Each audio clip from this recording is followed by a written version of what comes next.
India has been home for centuries to all great religions of the world. According to Swami Vivekananda, what makes our civilization great is the fact that it is based on the idea of coexistence of faiths, Sarva Dharm Sambhav.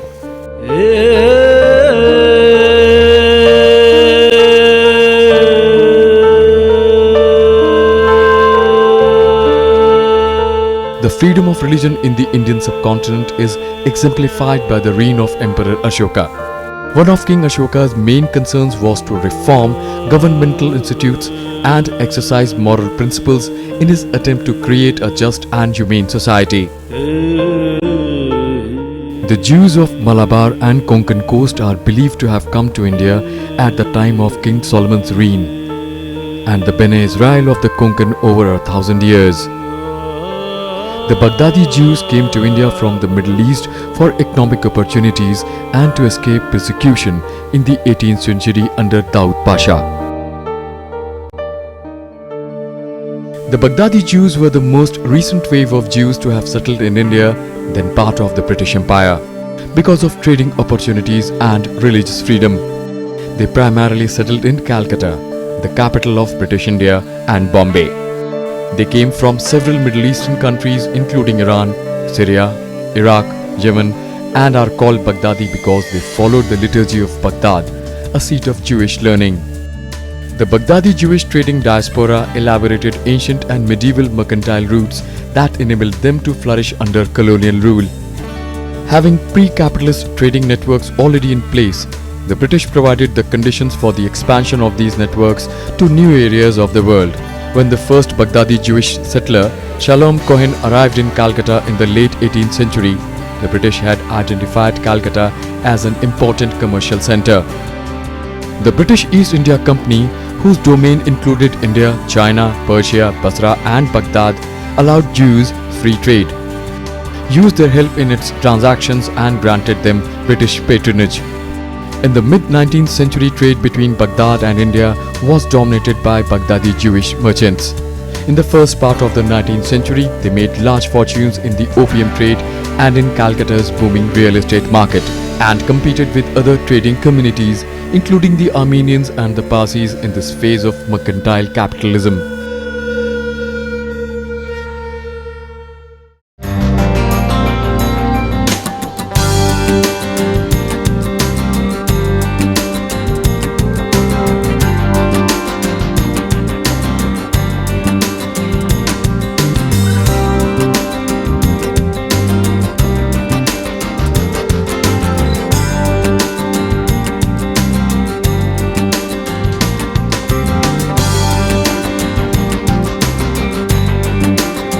Meet Flower Suleiman and her daughter Jael. Flower witnessed the time when the community was at its pinnacle, and she closely followed its decline as well. Jael is a noted historian and an academician who left a cushy job abroad and is now chronicling the history of her fading community, perhaps for the posterity. Calcutta was a unique city in many ways. Its roots was not just an Indian city. Look, the first language of Calcutta was Portuguese, the second language of Calcutta was Arabic, the third or Persian, the third language of Calcutta was British. So they were very anglicized, as were many Bengalis, as were many people in Calcutta, and this was the culture. However, they also enjoyed Indian music. David Joseph Ezra was one of the leading property owners of Calcutta by the later half of the 19th century. When the opium trade was banned by the British in the early 20th century, the Baghdadi Jews invested in export commodities such as cotton, indigo and jute products. They traded in silks and precious stones and adventured into many other commercial enterprises. Several were active on the stock exchange, and the wealthier Jews were large urban landowners. There were a fair number of smaller Jewish tradesmen and businessmen. They also played important civic roles. Joseph Elias Ezra was the municipal commissioner during 1886 to 1896 and was sheriff during 1888 to 1889, the first Jewish sheriff of Calcutta. David Ezra earned a knighthood and was a director at the Reserve Bank. the Bengal Veterinary College and several other industrial organizations. The Baghdadi Jews prospered under colonial rule and played an important part in the economy as well as in civic and political spheres. Though their sojourn in India lasted little over 200 years and there were never more than 8,000 Baghdadi Jews in India, their impact in so many spheres of life was remarkable. Flower Silliman recalls a time when the community had a significant impact on the economic landscape of the city. First of all, it was indigo and opium in the 18th century and early 19th century.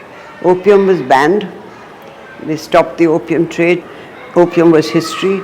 And so the next thing that came along was indigo. That went on for a while, and then it grew into other things.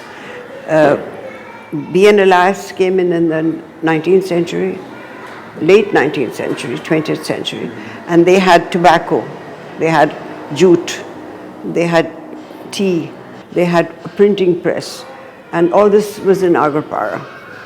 Then Jews, as I told you before, started building and owning real estate. Huge prime properties of real estate are owned by Jews.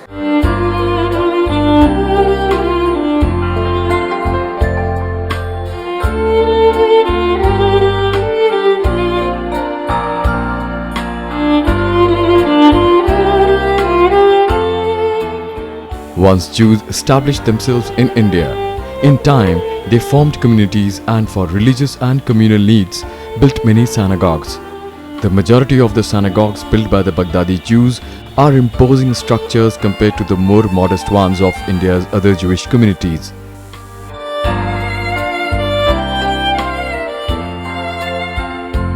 These Baghdadi synagogues, designed on sites allocated by the British as per colonial policy, are in pure or eclectic English or other European revival styles, classical, Gothic, Renaissance or Baroque, as the community was strongly influenced by the British.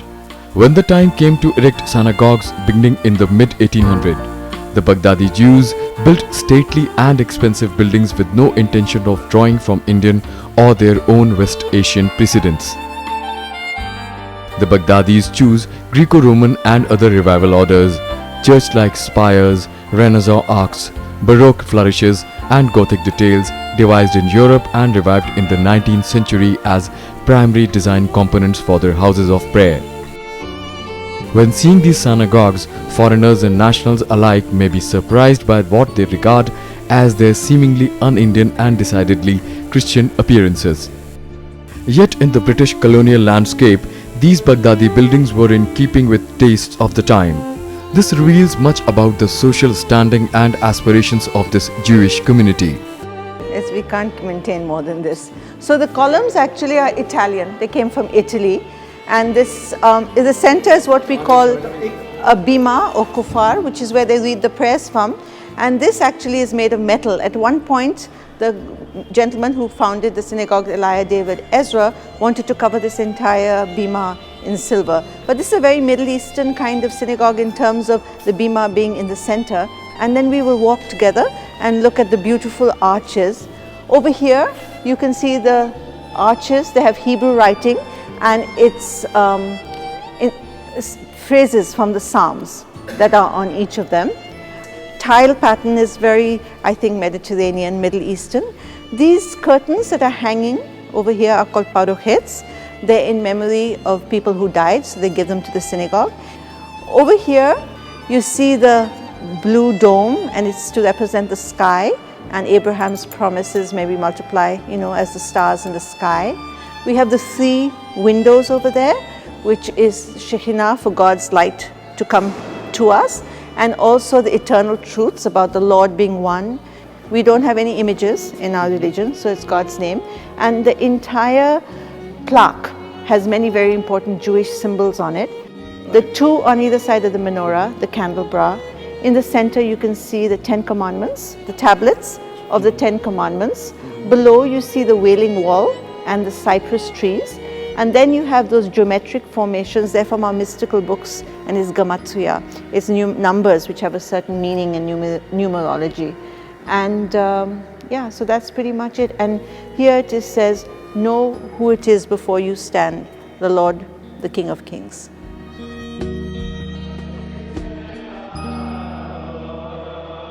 This is where we keep our holy books, the Sefer Torah.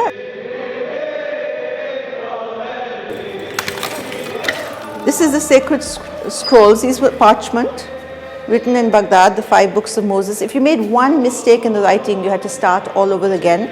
And through the year, we read these prayers. It's said throughout the year.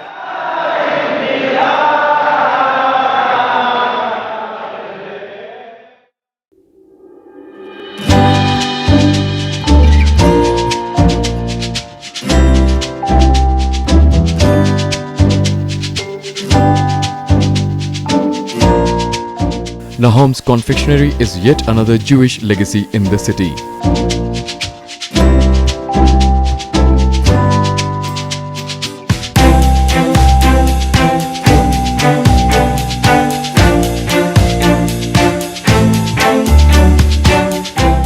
This almost 200-year-old shop had generations of Kolkatans swooning over its fruitcake and other delicacies.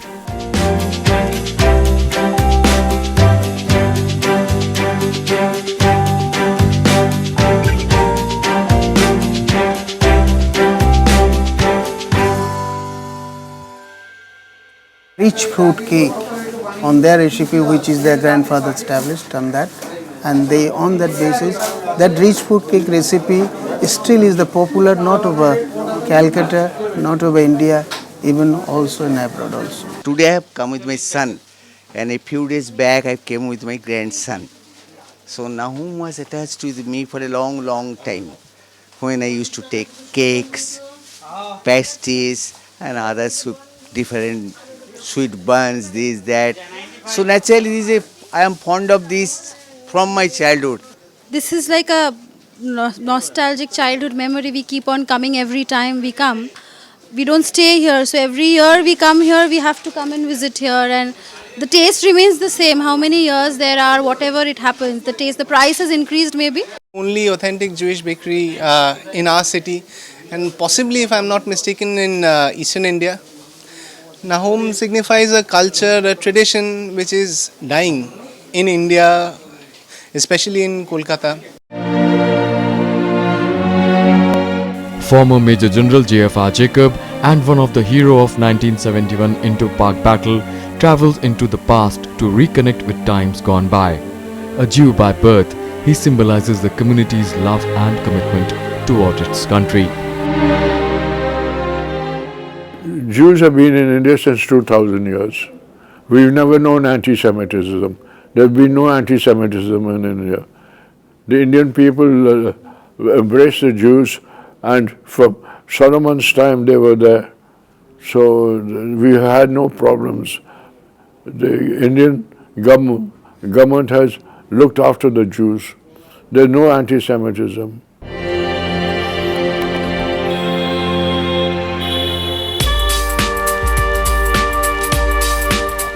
A drive round the city reveals Kolkata's Jewish heritage. These impressive heritage buildings and streets dot the cultural map of Kolkata.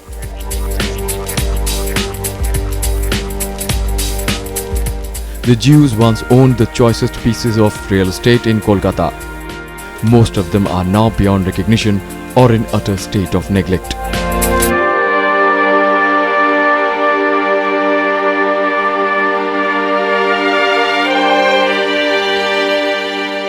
Culture is the food you eat, the places you visit, the clothes you wear, your religion, your public functions. Culture is all encompassing. And I think they were actually involved in all aspects of Calcutta life, as were the other minority communities, which is what makes Calcutta, I think, such a special, vibrant and unique city. And I think one that we should look to, I mean the world should look to, in terms of how they managed this diversity in a way so smoothly. Yes, we had tensions during partition and those were terrible times, but that was fanned by other political parties and purposes and wasn't really integral to the city. Baghdadi Jewish women were greatly advantaged by colonial rule and received a Western education alongside religious instruction from the mid-18th century onwards. They were among the first women in India to enter the professions and were extremely successful in their endeavors. Baghdadi Jewish women were among the first women in India to be doctors, lawyers, dentists from the late 19th to the early 20th century. It was Regina Guha who was the first woman in India who applied to be a pleader in the Calcutta Bar in 1915. Stella Benjamin was the first woman to hold an executive position in the Bengal Chambers of Commerce. Hana Sen was a fervent nationalist and worked on behalf of women and children. Many Baghdadi women were teachers and educators, and while film was not considered an appropriate role for many Indian women, Baghdadi Jewish women were pioneers in the film and thereafter industries. Among the most well-known of the early Indian film stars was Florence Ezekiel, better known as Nadira, and Esther Victoria Abraham, better known as Pramila. Esther was also the first Miss India in 1947, as well as the first woman to have her own film company, Silvertone Productions.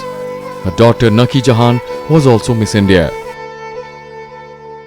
So this is the beauty of India. People who wanted to contribute were embraced. There were Jews in the Communist Party of India. Similarly, Jews were in the IAS, they were in the IPS, they were in all aspects of political life. An average Baghdadi Jew considered himself neither Indian nor Western, brown nor white, at once an insider and an outsider in the colonial structure of Calcutta that was highly delineated by the British as well as by the class and caste hierarchies of India. They emphasized their foreign origin as they were always worried about assimilation and they had a deep fear of intermarriage. When I went to college in Delhi and suddenly I was the only Jew, I was amazed that I met so many Indians who became very close friends of mine, and I said to myself, there's a huge world out there and I'm in this little tiny cosseted community. Why have I been locked in like this? Suddenly my wings spread, as it were. Despite of long presence in the city, most Baghdadi Jews steered clear of politics since they came to India to expand British trading networks. When independence came, it represented a moment of crisis for them. They had only lived and flourished in India under British rule. With the world in turmoil during and after World War II, they were fearful of what an Indian India might look like. Gandhi was talking about Ram Rajya, Nehru was talking about socialism, we were talking about the nationalization of banks. They were not sure where their money, whether it could be moved easily or not. Independence meant that they had to redefine themselves as individuals and as a community in relation to the newly forming state. They had several choices they could assert. As a diasporic community, their religious identity, economic status and connections to Jews elsewhere, along with their ambiguous identity in India, neither white nor brown, translated into their having more options regarding whether to stay on in India or to relocate to other places than others in India.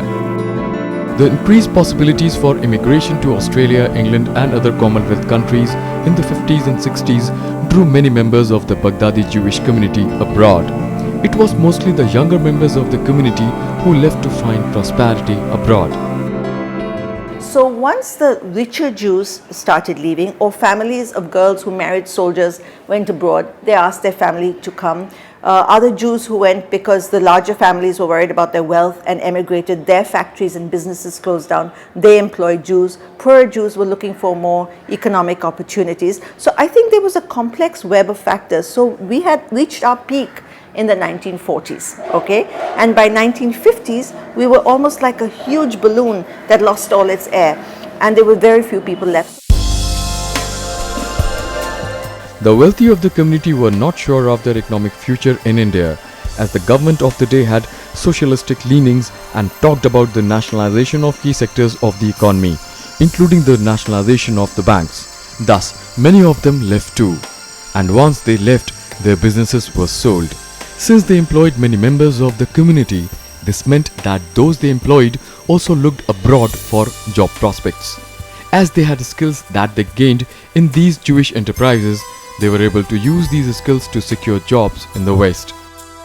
As there never were many Jews to start with, this immigration of so many members made it harder for those who remained to continue to live Jewish lives. There was concern about how younger members of the community could find Jewish marriage partners, and observant Jews find it harder to continue other ritual functions such as circumcision and ritual slaughtering.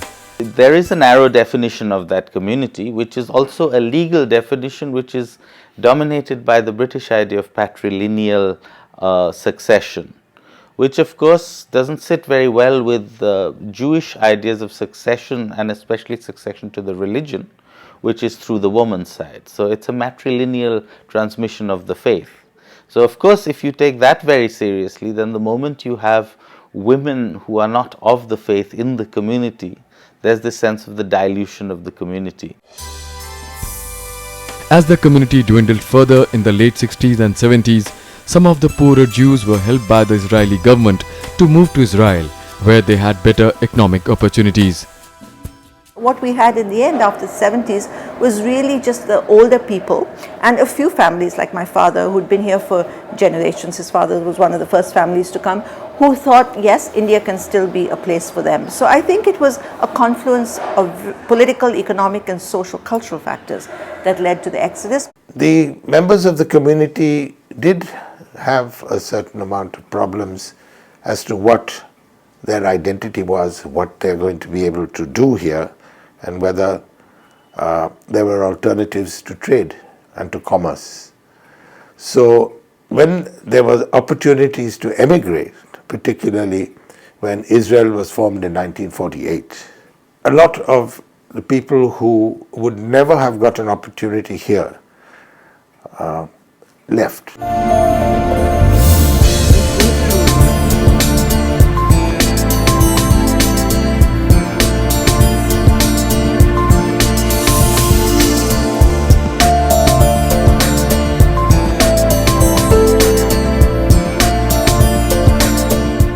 Currently, the community is represented by only 20 odd members. This is the place where the stalwarts of the community lie in peace.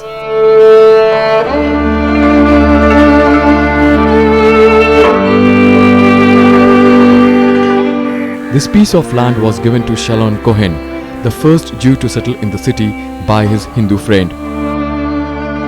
Flower Silliman gave us a tour of the cemetery. It also gave shelter to a number of soldiers who died during the World War.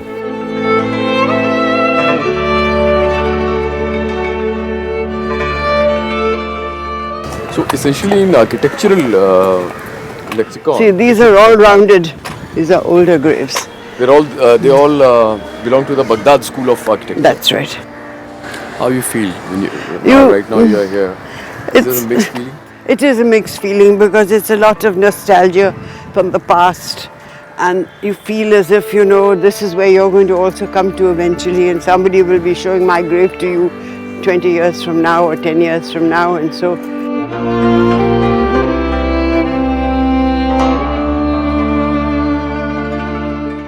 I believe there's something higher than that. We can't end like this.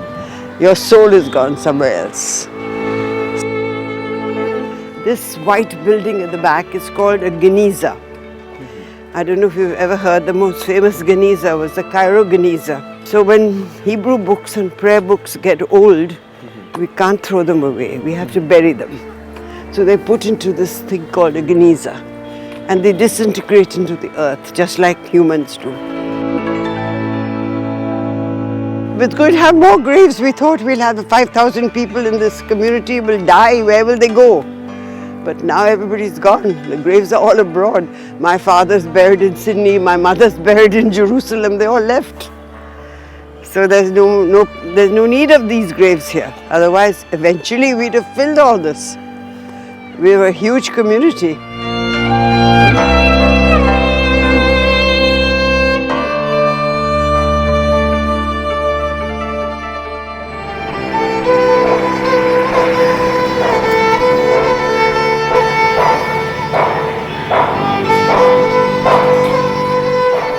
This particular house has seen better days. It was sold by its Jewish owners and is now being developed commercially.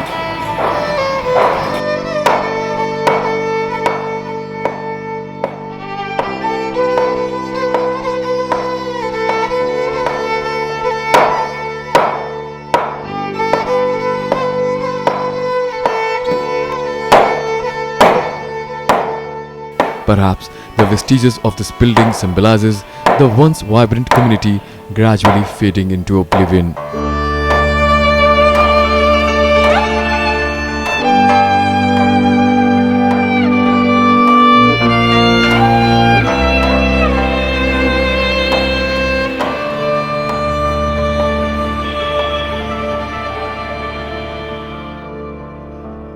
Never been anti, and for that I'm so grateful to India and God that this is the only country in the whole world where there's no anti-anything, never mind anti-Semitism. Sandeep, will they fade away? The fact that you and I are discussing it, the fact that people are writing about it, there are websites about it, and means they're not fading away, and they shouldn't. A culinary treat, something which is lost or which will be lost, we shall say, when these last Jewish biscuits go out. Okay, but the thing is that I think it goes beyond that. I think it goes into a culture which has become private, exclusive and xenophobic.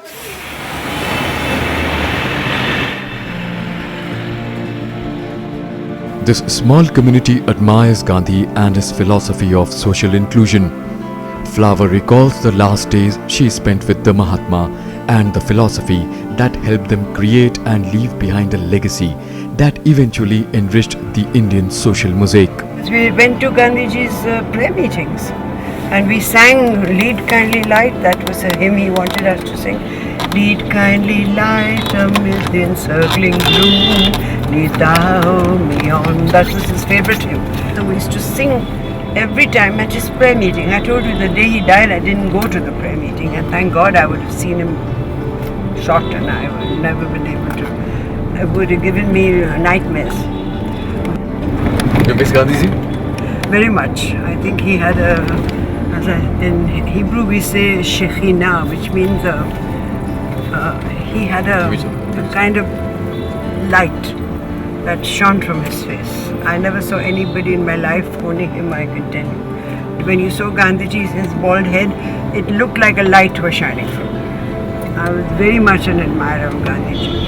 Raghupati Raghav Raja Ram Patita Pavan Sitaram Sitaram Sitaram Sabko Sammati De Bhagavan Sitaram Sitaram Sabko Sammati De Bhagavan Raghupati Raghav Raja Ram Patita Pavan Sitaram.